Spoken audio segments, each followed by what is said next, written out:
20년 동안 최저임금을 받은 노동자입니다. 저희는 많은 임금을 바라지 않습니다. 직접 고용을 원합니다.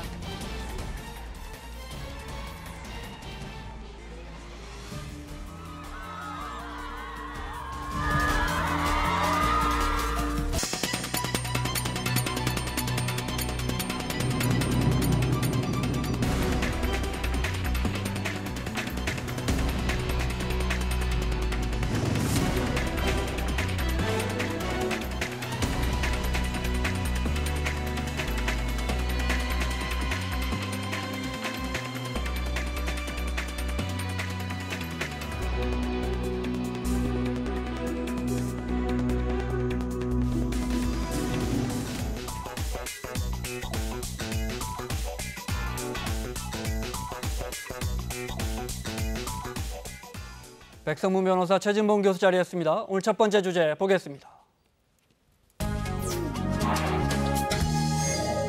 고속도로 요금소 수납원 1,400여 명이 6일째 농성 중입니다. 그중에 수십여 명은 지금도 요금소 위에서 위험한 시위를 벌이고 있습니다. 직접 들어보겠습니다. 톨게이트 노조의 박순양 부지부장 자리했습니다. 어서 오십시오.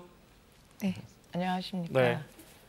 오늘로써 6일째입니까? 네, 6일째. 6일째 농성 중이시고요. 네.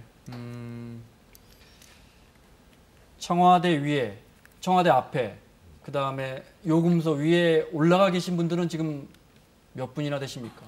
청와대 앞에서 노숙 농성을 하는 사람들은 400여 명이고요. 400여 명. 네, 네. 그리고 지금 고공 농성을 밑에서 보호하고 있는 수납원들은 600에서 700명입니다. 그리고 나머지 수납원들은 집에 돌아갔다가 다시 오는 그런 식으로 지금 진행되고 있습니다.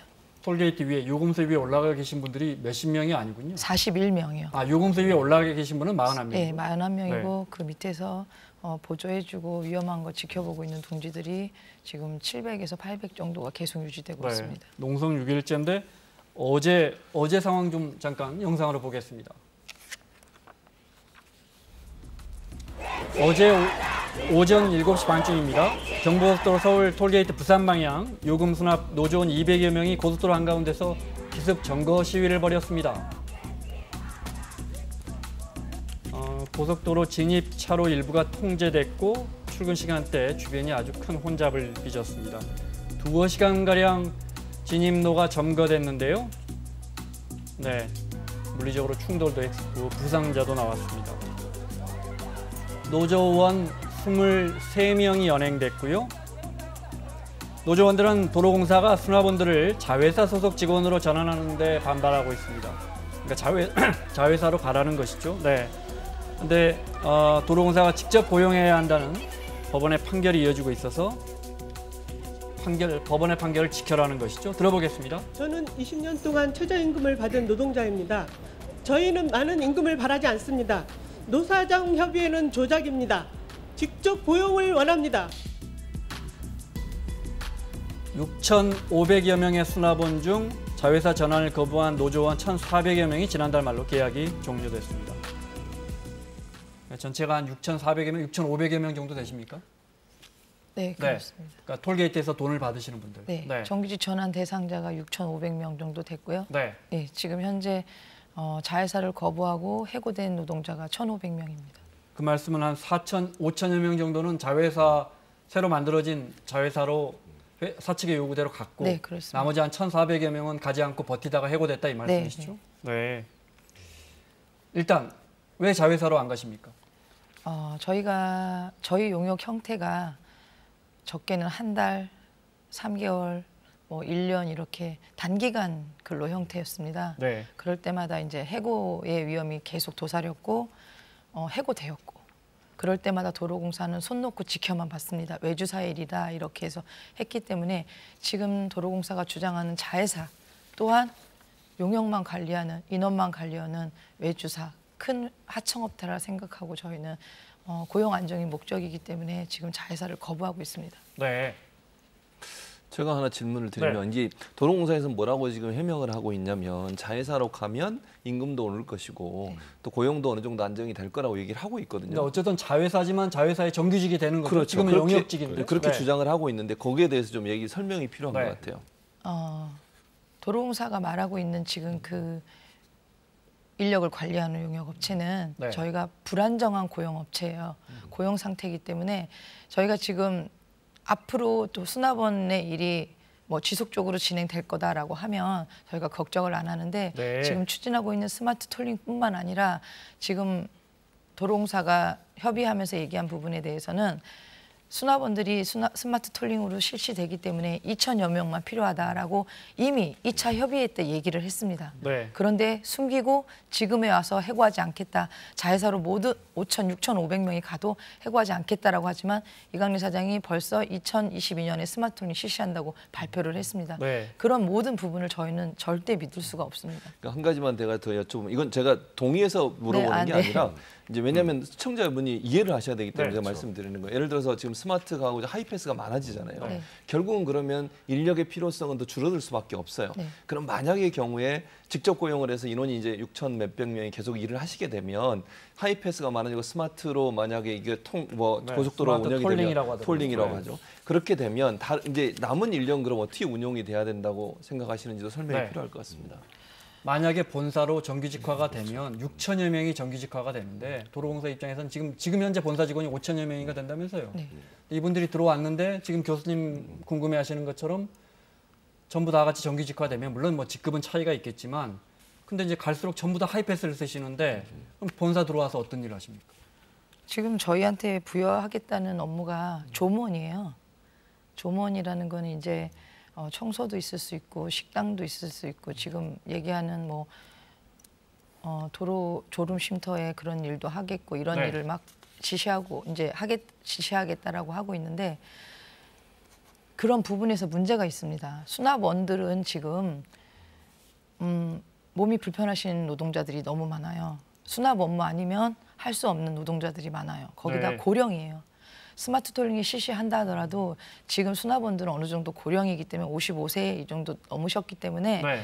굳이 그렇게 강행하지 않아도 자연적으로 인력에 대해서 정리가 된다고 저는 알고 있거든요. 하나씩 정리하겠습니다. 그러니까 네. 지금 평균 연령이 55, 이 네, 정도 네. 되니까 정규직화 되더라도 4, 5년 네. 후면 대부분 다 네. 정년 채우고 물러난다 이 말씀이시죠. 네, 근데 그렇죠. 그동안 고생한 걸 감안해서 네. 또 이제 법원의 판결들을 감안해서 정규직화 시켜주셔도 네. 큰 문제는 없다. 네, 2009년 전에는 저희는 이미 정규직이었어요. 네. 그러다가 이제 IMF 터지면서 저희가 이제 외주 사장으로 이제 외주 용역 업체로 나가게 된 건데 네. 그 사건도 이제 도로공사의 구조 조정을 하면서 명태 직원들을 용역 수납 영업소를 하나씩 맡기면서 내보내고 네. 수납원들은 대량적으로 한 2,000명이 그냥 한 번에 해고되는 그런 상황이었었거든요. 그러면 저 부지부장님도 그때 정규직이셨습니까? 아니 저는 그때 정규직은 아니었습니다. 정규직이었다가 저는 그 이후에 입사했습니다. 그때 한참 우리 사회가 정규직 분들을 이제 파견직이나 외주로 돌렸죠. 네. 그때 많은 분들이 정규직이었다가 외주로 갔다가 그러니까 이제 용역회사의 직원이 돼버린 거죠. 네.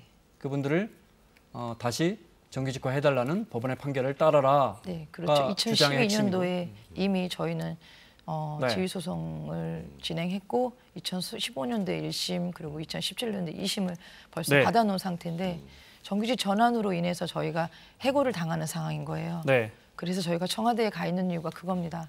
정규직 전환으로 인해서 1,500명이 해고됐는데 청와대는 나몰라라 하고 있고요. 네. 알겠습니다. 백 변호사께 여쭤봐야 할 네. 것 같습니다. 그러니까 이분들이 용역직에 있다가 네. 뭐 일부는 원래 정규직이었던 분들이고 대부분 톨게이트에서 요금 받는 분들은 이제 용역회사 직원들입니다. 현재. 네, 맞습니다. 그렇죠. 이분들이 정규직화 해달라라는 소송의 법원 판단은 어떤 겁니까? 일단 2013년에 근로자지위 확인 소송이라고 해서요. 네. 총 요금 수납원분들 529분이 이제 소송을 제기했습니다. 그러니까 쉽게 말해서 직접 고용해달라는 소송을 제기한 거죠. 네. 근데 이제 이 관련해서 1심, 2심 법원에서는 도로공사가 직접 고용 의무가 있다라고 판단을 했습니다. 그 판단의 근거를 보면 그러니까 불법 파견을 금지를 하는 게 네. 이런 이런 겁니다. 형식적으로는 내가 일 다 시키는데 소위 말하는 이상한 뭐 파견 회사를 하나 만들어서 여기 소속인 것처럼 만들어 놓는 거예요. 그러니까 그래서 요금 수납을 하거나 하는 것들은 도로공사의 고유 업무죠. 그리고 거기다가 지시나 감독도 전부 도로공사에서 직접 합니다.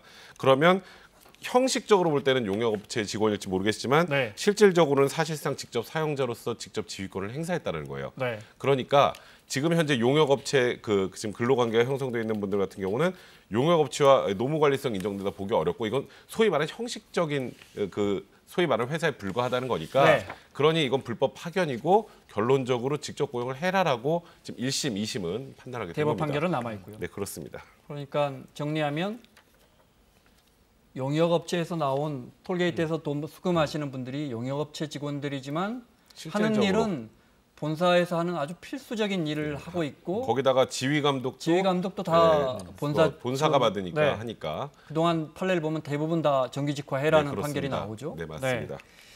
앞서 최 교수님 질문 중에 네. 이런 이런 뜻도 들어있었던 것 같습니다. 그러니까 숫자가 워낙 많다 보니까 지금 거의 본사 직원들보다 더 많으신데 이분들이 들어오면 이제 정규직화 되더라도 그 안에서 무슨 일을 할 것이냐 이거죠. 회사는 그 필요성이 점점 이제 스마트 톨링이 심해지는데 비중이 높아지는데 대부분 하이패스로 지나가는데 들어오셔서 정규직화 시켜드리면 좋겠지만 들어와서 어떤 일을 할 것이냐. 그 필요성이 안 느껴지니까 회사는 자회사로 보내려 하는 게 아닌가. 이 부분 어떻습니까? 그러면 반대로 6,500명이 직접 고용되면 문제가 있고 6,500명이 자회사로 가면 일자리가 나와요? 저는 그게 궁금해요. 네. 6,500명이 자회사로 가면 일자리가 있고 수납 업무가 직접 고용되면 수납 업무가 없다. 이건 말이 안 되죠. 자회사로 그냥 밀어넣기 위한 도로공사의 변명이에요. 지금 말씀하신 건 그러니까 지금 자회사는 이제 네. 요금 수납을 주 업무로 하는데 네. 점점 요금 수납에 대한 수요가 줄어들면 그 자회사도 결국 할 일이 없을 것이고 그렇죠.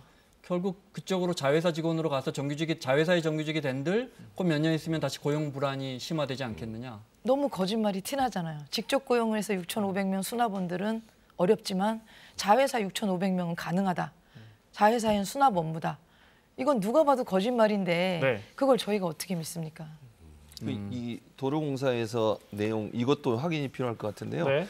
그러니까 용역업체에 대비해서 임금 30% 인상되고 정년도 61세로 연장이 됐다. 그거는 제가 확인을 했는데 네. 맞는 것 같던데요. 네. 문제는 근데 지금 대한 급여가 인상된다 하더라도 지금 받고 계시는 급여가 너무 낮죠. 지금 제가 작년 원청징수 떼보니까 세금 떼기 전에 네. 공제 전이 2,200이더라고요. 2,200. 저 그것도 야간을 평균 한 달에 4일을 해야 그만큼을 받고 있습니다. 기준이 없어요. 거의 도로공사는 최저임금 수준을 네. 받고 계십니다. 최저임금도 안 주는 네. 외주사장이 많고요. 도로공사는 수납원 평균 임금이 2,900이라 발표했는데 네. 저는 그 2,900이 어디서 산출된지를 모르겠습니다. 지금 부지부장님이 지난해 세전으로 2,200만 원 정도 받으셨다 네. 하는데 아마 자회사로 가면 급여는 조금 더 올라가고 처우도 좀 나아지지만 중요한 건 말씀하신 것처럼 그쪽에서도 과연 그 자회사가 고용이 안전하겠느냐 이 말씀이시군요. 네. 도로공사 측은 제가 여쭤봤더니 일종의 공기업으로 지정하는 방안, 네. 제가 정확한 용어를 기타 공공기관으로 지정해서 61세까지의 고용은 무조건 보장해 주려고 한다. 이 부분 어떻습니까? 기타 공공기관이라는 것도 불필요하게 되면 공공기관 지정이 취소될 수 있습니다. 그렇습니까? 네. 그렇기 때문에 그거는 지금 저희를 그냥 안심하게 하기 위한 하나의 네. 방책이라고 저는 생각하고 있고요. 네. 아까도 제가 말씀드렸지만 직접 고용을 6,500원 수면은 안 되지만 6,500명 자회사 수납 업무 가능하다라는 그 현실이 맞지 않는다는 거예요.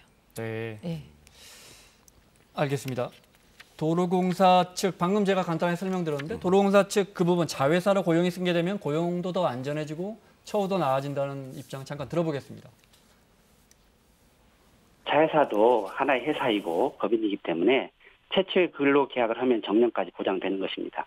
그리고 정년도 지금 현재는 61세로 연장되어서 고용 불안과 신분 어떤 불안의 해소돼서 정년까지 보장되는 회사에서 근무하게 되는 것입니다. 향후에 저희 회사에서는 자회사 업무에 수납 업무 말고도 콜센터 상담 업무, 그다음에 교통 방송 등에서 어떤 고속도로에서 하는 서비스 관련 업무를 확장해서 부여할 거고 그렇게 함으로써 고속도로 서비스 전문 기업으로 육성할 계획입니다.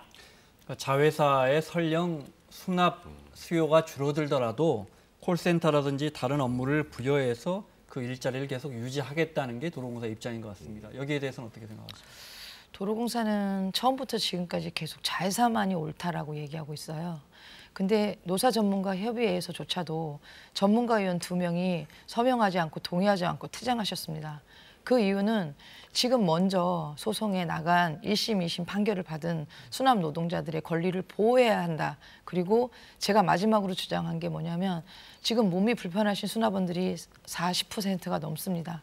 그분들에 대해서 정확한 근로할 수 있는, 노동할 수 있는 그 위치를 알려달라라고 요구했고 도로공사는 답변이 없었습니다.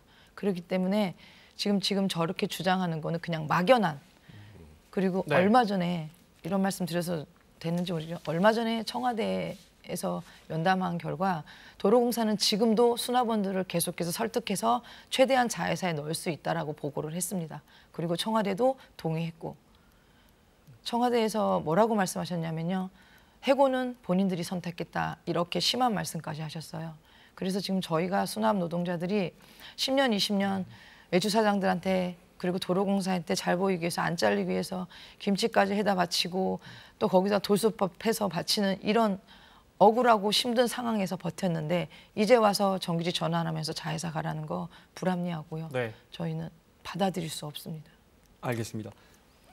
대법 판결이 뒤집힐 가능성은 지금 봐서는 네, 뭐 1, 2심 계속 동일하게 나왔고 그건 법리가 네. 그 기존에 뭐 계속 유사한 사안에서 이렇게 해왔던 것이기 때문에 대법원의 판결이 이렇게 바뀔 가능성은 크게 높아 보이지 않는 상황입니다. 네. 그런데 지금 이제 일단 도로공사 측에서는 이렇게 얘기하죠. 지금 자회사에 소위 말하는 수납 업무를 다 넘겼기 때문에 직접 고용에도 여기 와서는 수납 업무를 못 한다고 지금 얘기를 하고 있는 상황이거든요. 근데 일단 이 관련해서 이 법원에서 다른 소송에서 뭐라 그랬냐면 소위 말하는 조무원 업무, 그러니까 여러 가지 그 수납 업무는 없지만 여러 가지 유사한 업무가 있기 때문에 거기 들어와서 충분히 가능하다는 입장이어서 지금 사실 도로공사 아까 지금 조금 전에 말씀하셨던 것처럼 도로공사가 만약에 이제 대법원에서 이런 판결이 확정될 때 이걸 어떻게 할 것인지 자회사는 이미 설립을 했잖아요. 네. 7월 1일부터 지금 시행을 하고 있습니다. 네. 그럼 과연 앞으로 이제 도로공사는 어떻게 해결하겠다는 건지 아직 명확한 답변이 나온 상황 아닙니다. 알겠습니다. 마무리를 하겠습니다. 부위원님, 앞으로는 농성은 언제까지 계속하는 겁니까? 농성은 무기한입니다. 저희가 당연히 수납 업무를 했고 수납 업무로 지휘소송을 했고 이 법원 판결대로 이행하기를 바라며 직접 고용 수납 업무가 저희한테 다시 요금소 일을 할 수 있을 때 그때 농성은 풀어질 예정입니다. 네, 알겠습니다. 아무쪼록 합의점을 찾으면 좋겠습니다. 톨게이트 노조의 박순양 부지부장과 함께했습니다. 오늘 자세한 설명 고맙습니다. 네, 감사합니다. 최진봉 교수, 백성문 변호사 함께하고 있습니다. 오늘 두 번째 주제 보겠습니다.